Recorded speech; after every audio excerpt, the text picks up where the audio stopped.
Today we'll look at how to add visual classrooms to Blackboard.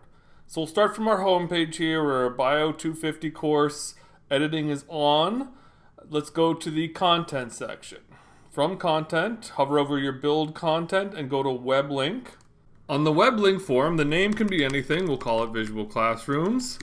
The launch URL is provided in the instructions and here again. Now, if this checkbox does not appear, then you need to contact your IT support to get integrations enabled. If you click this checkbox and scroll down a little, the key and secret might not appear. If they do not appear, that's okay. Your school has a site license. Go ahead and move on. Otherwise, enter the key and secret now. We'll enable evaluation. We might want to do some grading for this, which we integrate with the gradebook. Ensure down here, set a new window is open to yes. And then go ahead and click submit. And then there we go. We've got our visual classrooms content block. So let's click our newly created link. The first time you launch visual classrooms, you'll have to create an account, so ensure your information is correct. Agree the terms of service. Hit sign up. Also, only the first time you launch it, we're going to create a mapping between your Biology 250 course in Blackboard and a group in visual classrooms. So we go ahead and hit create on the new group.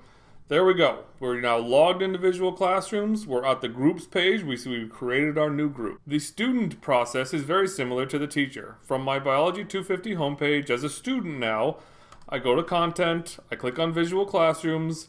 The first time I launch it, I agree to the terms of service, create my student account, sign up. There we go. I've already been added. I'm automatically added to the right Biology 250 group. I'm at my student dashboard where I can see the activities that are assigned to me. Let's go back to working as a teacher. So we'll click the Visual Classrooms link from my content. It takes me to my teacher dashboard, logs me in automatically. So now I want to create a link in Blackboard that takes students directly to the Week 2 Friction Lab. So if I look for this little icon that says Get Link when I hover over it, I click on that Get Link. Down here at the bottom, there's an LMS launch URL. So let's copy that. We'll go back to Blackboard. And we'll do again a build content, again a web link.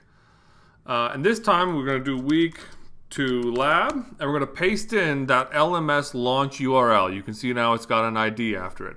Again, click the link to a tool provider. Click Submit. So now we've got this Week 2 Lab content block. Now when I click on that, it's going to take me directly to the Week 2 Friction Lab. So the students do the lab in Visual Classrooms, and now you want to send the grades back to Blackboard. So from here, you can click on the Analytics and Grading page. You can see how our rubric grading works, but we'll say we're giving out 10 points today for anyone who had 2 total posts. And so if you had 2 posts, you get a 10. So we've got 10 students with a 10 here. Copy rubric to final. We'll give him 5 points for that. So now there's a button down here that says Authenticate Blackboard. So we'll go ahead and click on that. It's going to tell you, look, we need to authorize that we're allowed to save the grades to Blackboard. So click Authorize and Return.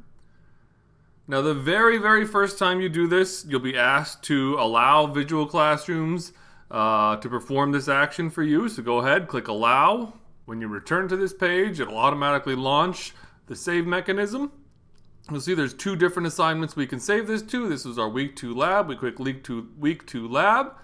We make sure that that's the course, that's the column we want to save to. We click Save to LMS. There we go. 4 out of 4 student grades saved. Hit close. So we go back to Blackboard. Here's our grade center. We scroll over to the Week 2 Lab. There we go. 3 10s and a 5. So the grades were successfully saved to that column.